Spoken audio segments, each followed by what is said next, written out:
शिव के गुस्से से कैसे हुआ ऋषि दुर्वासा का जन्म। ऋषि दुर्वासा के जीवन से जुड़ी कथाएं। हिंदू पुराणों में ऋषि दुर्वासा के बारे में काफी कुछ लिखा गया है। शास्त्रों में उनकी कथाएं लिखी है। कहा जाता है कि दुर्वासा ऋषि का क्रोध अत्यंत भयानक था कि स्वर्ग में रहने वाले देवता भी उनसे काफी घबराते थे। उनके तेज से सब काफी भयभीत रहते थे, होते भी क्यों नहीं। उनके श्राप का कोई कोप झेलना नहीं चाहता था। आज हम आपको उनके जन्म और क्रोध से जुड़ी कुछ रोचक कथाओं के बारे में बताएंगे। दुर्वासा ऋषि का नाम पुराणों में सर्वश्रेष्ठ ऋषियों में लिया जाता है। मान्यता है कि उन्होंने एक नहीं बल्कि 3 युगों तक मानव कल्याण की शिक्षा दी है। उनके अपार शक्ति और ज्ञानी बताया जाता है, बस वह स्वभाव से काफी क्रोधी थे। उनके गुस्से की तुलना भगवान शिव से की जाती है। शिव जी की तरह अगर एक बार दुर्वासा ऋषि को क्रोध आ गया तो उन्हें शांत करना ठीक कठिन था। इस वजह से उनको प्रसन्न करना भी मुश्किल कार्य था। पुराणों में उन्हें शिव का ही अंश अर्थात शिव का ही पुत्र बताया गया था। मान्यता है कि शिव के पुत्र होने के चलते ही वह उनके समान ही क्रोधित हो जाते थे। कहा जाता है कि शंकर भगवान का क्रोध शांत करना फिर भी सरल था, लेकिन ऋषि दुर्वासा के क्रोध पर विजय प्राप्त करना दुर्लभ था। एक बार वह क्रोधित हो गए तो श्राप मिलना निश्चित है। हिंदू पुराणों के अनुसार ऋषि दुर्वासा, जिन्हें दुर्वासस भी कहते हैं, एक महान ऋषि हुआ करते थे। पुराणों में ऋषि दुर्वासा का नाम मुख्य ऋषि मुनियों के साथ लिया जाता है। ऋषि दुर्वासा को युगों युगों तक याद किया गया है। ये महान ऋषि के सतयुग, द्वापर और त्रेता युग में भी मानव जाति को ज्ञान की शिक्षा दी है। ऋषि दुर्वासा शिव जी का रूप माने जाते हैं। वे खुद भी शिव जी के बहुत बड़े भक्त थे।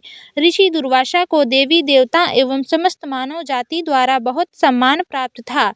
वे जहाँ जाते थे उनको सम्मान मिलता था। ऋषि दुर्वासा शिव के पुत्र थे, लेकिन उनसे बिल्कुल अलग थे। भगवान शिव को मनाना जितना आसान था, ऋषि दुर्वासा को मनाना, प्रसन्न करना उतना ही मुश्किल काम था। लेकिन दोनों का गुस्सा एक समान था। ऋषि दुर्वासा का क्रोध इतना तेज था जो कई बार उनसे लिए भी घातक हो जाता था। क्रोध के चलते दुर्वासा किसी को भी दंड श्राप दे दिया करते थे। उनके क्रोध से राजा, देवी देवता, दैत्य, असुर कोई भी अछूता नहीं था। ऋषि दुर्वासा जन्म कथा। ऋषि दुर्वासा के जन्म से जुड़ी बहुत सी कथाएं हैं। इनके पिता अत्रि और माता अनसुईया थी। ब्रह्मानंद पुराण के अध्याय 44 के अनुसार ब्रह्मा और शिव जी की एक बार झगड़ा हो जाता है। इस झगड़े में शिव जी अत्यंत क्रोध में आ जाते हैं। इनके क्रोध के डर से सभी देवी देवता यहाँ वहाँ छिप जाते हैं। इस बात से परेशान पार्वती जी शिव जी से कहती हैं, उनके इस गुस्से के कारण अब उनका साथ में रहना मुश्किल है। शिव जी को गलती का एहसास होता है और ये तय करते हैं कि वे अपने गुस्से को ऋषि अत्रि की पत्नी अनसुईया के अंदर संचित कर देंगे। देवी अनसुईया के अंदर शिव के इस भाग से एक बच्चे का जन्म होता है, जिसका नाम दुर्वासा होता है। शिव के गुस्से से जन्मे ऋषि दुर्वासा का स्वभाव उन्हीं की तरह बहुत गुस्से वाला और चिड़चिड़ा था। इसके अलावा एक और कथा ऋषि दुर्वासा के जन्म के लिए कही जाती है। ऋषि दुर्वासा के पिता महर्षि अत्रि ब्रह्मा जी के मांस पुत्र कहे जाते हैं। महर्षि अत्रि की पत्नी अनसुईया एक पतिव्रता महिला थी। इनकी पतिव्रता के चर्चे देवलोक तक थे।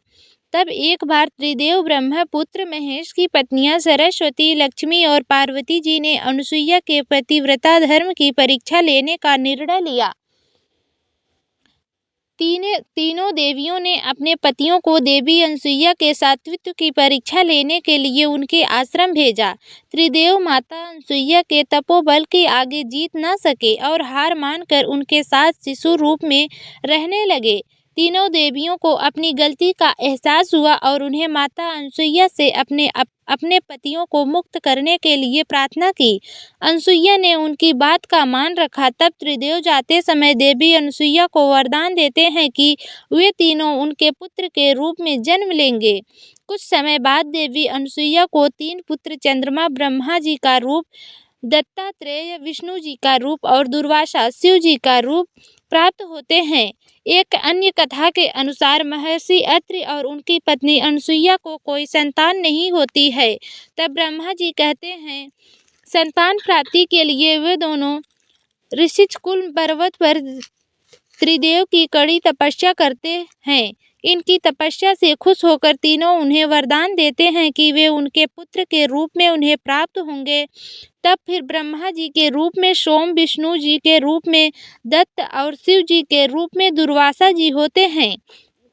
ऋषि दुर्वासा के जीवन से जुड़ी कथाएं दुर्वासा और शकुंतला कालिदास द्वारा लिखित अभिज्ञान शाकुंतलम के अनुसार ऋषि दुर्वासा शकुंतला के कहते हैं कि वे उनका स्वागत सत्कार करें, लेकिन शकुंतला जो अपने प्रेमी दुष्यंत का इंतजार कर रही होती है, ऋषि दुर्वासा का मना कर देती है। तब ऋषि क्रोध में आकर उसे श्राप दे देते हैं कि उनका प्रेमी उसे भूल जाए। इस श्राप से भयभीत शकुंतला ऋषि दुर्वासा से माफी मांगती है। तब ऋषि श्राप को थोड़ा कम करते हुए कहते हैं कि दुष्यंत उन्हें तब पहचानेगा जब वो अपनी दी हुई अंगूठी देखेगा। ऋषि दुर्वासा ने जैसा कहा था वैसा ही होता है। शकुंतला और दुष्यंत मिल जाते हैं और सुख से अपना जीवन व्यतीत करने लगते हैं। उनका एक बेटा भी होता है। भारत दुर्वासा और कुंती महाभारत में ऐसी बहुत सी कथाएं हैं जहां ऋषि दुर्वासा से लोगों ने वरदान मांगे और उन्होंने प्रसन्न होकर उन्हें आशीषित किया। इन्हीं में से एक है कुंती और दुर्वासा से जुड़ी कथा। कुंती एक जवान लड़की थी जिसे राजा कुंती भोज ने गोद लिया हुआ था। राजा अपनी बेटी को एक राजकुमारी की तरह रखते थे। दुर्वासा एक बार राजा कुंती भोज के यहाँ मेहमान बनकर गए। वहाँ कुंती ने पूरे मन से ऋषि की सेवा और आव भगत की। कुंती ने ऋषि के गुस्से को जानते हुए उन्हें समझदारी के साथ खुश किया। ऋषि दुर्वासा कुंती की इस सेवा से बहुत खुश हुए और जाते वक्त उन्होंने कुंती को अर्थवेद मंत्र के बारे में बताया, जिससे कुंती अपने मन चाहे देव से प्रार्थना कर संतान प्राप्त कर सकती थी। मंत्र कैसे काम करता है ये देखने के लिए कुंती शादी से पहले सूर्य देव का आवाहन करती है। तब उन्हें कर्ण प्राप्त होता है जिसे वे नदी में बहा देती हैं। फिर उन्हें इसके बाद उनकी शादी पांडु से होती है। आगे चलकर इन्हीं मंत्रों का प्रयोग करके पांडव का जन्म हुआ था। दुर्वासा राम एवं लक्ष्मण वाल्मीकि रामायण के अनुसार उत्तरकांड में समय एक बार ऋषि दुर्वासा राम के पास जाते हैं। वहां लक्ष्मण राम जी के दरबारी बनकर खड़े रहते हैं। तब ऋषि उनके अंदर जाने की इच्छा प्रकट करते हैं। उस समय राम मृत्यु के देवता यम के साथ किसी विषय में गहन बहस कर रहे होते हैं। बात शुरू होने से पहले यम राम को कहते हैं कि उनके बीच में जो भी बातचीत होगी वे किसी को नहीं पता चलनी चाहिए और बात के बीच में अगर कोई कमरे में आकर देखता या सुनता है तो मार दिया जाएगा। राम इस बात की हामी भर वचन देते हैं और अपने भरोसेमंद भाई को दरवाजे के बाहर खड़ा कर देते हैं। दुर्वासा जब राम से मिलने की जिद करते हैं तब लक्ष्मण उनसे प्यार से बोलते हैं कि वे राम की बात खत्म होने का इंतजार यहीं करें। ऋषि इस बात से क्रोधित हो जाते हैं और कहते हैं कि अगर लक्ष्मण राम से उनके आगमन के बारे में नहीं बताते हैं तो वे पूरी अयोध्या को श्राप दे देंगे। लक्ष्मण धर्म संकट में पड़ जाते तब वे सोचते हैं कि पूरी अयोध्या को लोगों को बचाने के लिए उनका अकेला मरना सही है। तब वे राम जी के पास अंदर जाकर ऋषि दुर्वासा के आगमन की बात बताते हैं। राम यम के साथ अपनी वार्तालाप खत्म करते हैं और ऋषि तुरंत ऋषि के पास उनकी सेवा के लिए चले जाते हैं। राम ऋषि दुर्वासा की आव भगत करते हैं, जिसके बाद ऋषि अपने रास्ते चले जाते हैं। इसके बाद राम को अपनी बात याद आती है। वे अपने पुत्र जैसे भाई लक्ष्मण को नहीं मारना चाहते हैं, लेकिन यम को दिए वचन के चलते वे मुश्किल में रहते हैं। तब राम इस दुविधा के हल के लिए गुरु वशिष्ठ को बुलाते हैं। वशिष्ठ लक्ष्मण को आदेश देते हैं कि वे राम को छोड़ चले जाएं।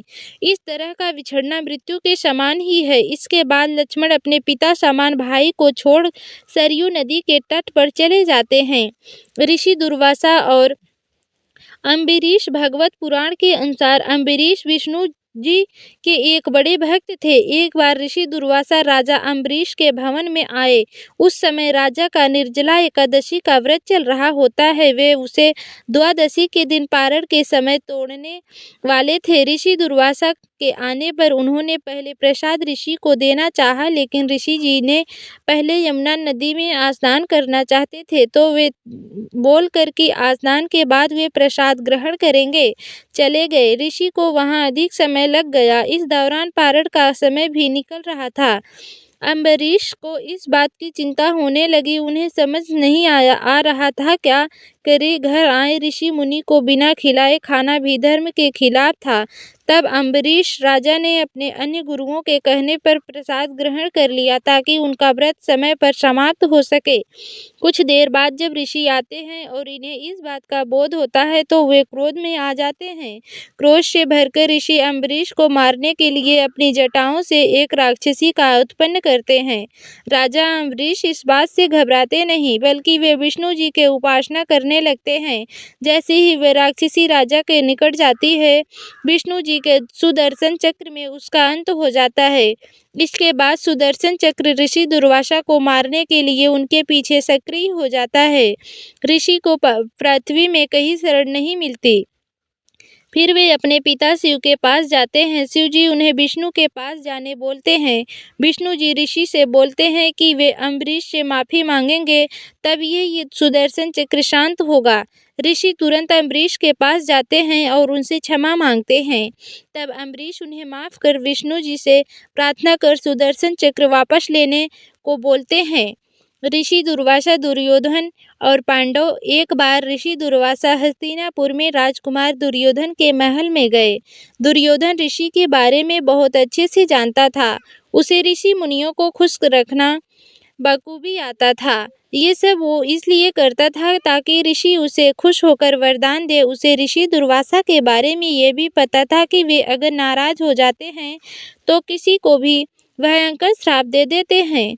दुर्योधन ने इस बात के चलते अपने दुश्मन भाइयों से बदला लेने के लिए एक योजना बनाई। पांडव उस समय अपना वनवास काट रहे थे। दुर्योधन ने ऋषि को अपने बड़े भाई युधिष्ठिर की कुटिया में जाने को बोला। उसे पता था कि जिस समय वे जाएंगे उस समय द्रौपदी भोजन कर चुकी होगी और पांडव के पास ऋषि को खिलाने के लिए कुछ नहीं होगा। ऋषि दुर्वासा दुर्योधन के कहने पर पांडव से मिलने वन में जाते हैं। वनवास की इस अवधि के दौरान पांडवों अक्षय पात्र के माध्यम से भोजन प्राप्त करते थे। पांडवों को खिलाकर द्रौपदी भी अपना भोजन खा लेती है।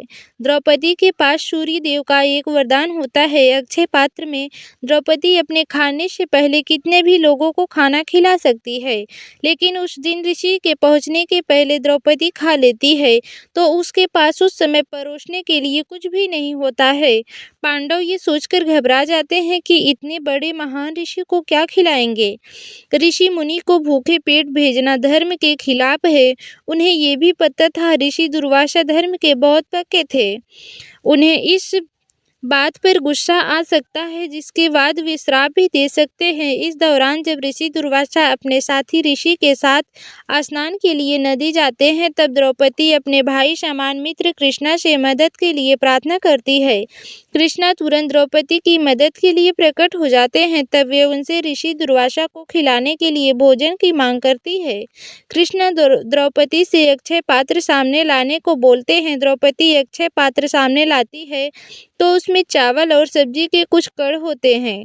कृष्ण ये भोजन के अंश को ग्रहण कर लेते हैं और भीम से ऋषि लोगों को बुलाने को बोलते हैं। भीम ऋषि दुर्वासा के पास जाकर उन्हें भोजन के लिए आमंत्रित करता है। ऋषि दुर्वासा को इस दौरान आभास हो जाता है कि कृष्ण ने अपनी माया से पांडव की कुटिया में भोजन प्रकट कर दिया है। ऋषि दुर्वासा और उनके अनुयायियों को उस समय भूख नहीं होती है। वे तो दुर्योधन के कहने पर पांडव की परीक्षा लेने आते हैं। पांडव कुटिया में 56 तरह के भोजन ऋषि के लिए तैयार हो जाते हैं। ऋषि को इस बात का आभास हो जाता है वे नहीं चाहते भोजन का अपमान हो, इसीलिए वे नदी के किनारे से ही अपने रास्ते आगे बढ़ जाते हैं। दोस्तों, आपको ये कहानी कैसी लगी कृपया कमेंट करके ज़रूर बताएं। वीडियो पसंद आया हो तो लाइक करें और ऐसी ही और भी बहुत सारी कहानियों को सुनने के लिए चैनल को सब्सक्राइब ज़रूर करना। दोस्तों, वीडियो को पूरा देखने के लिए आपका दिल से बहुत बहुत धन्यवाद।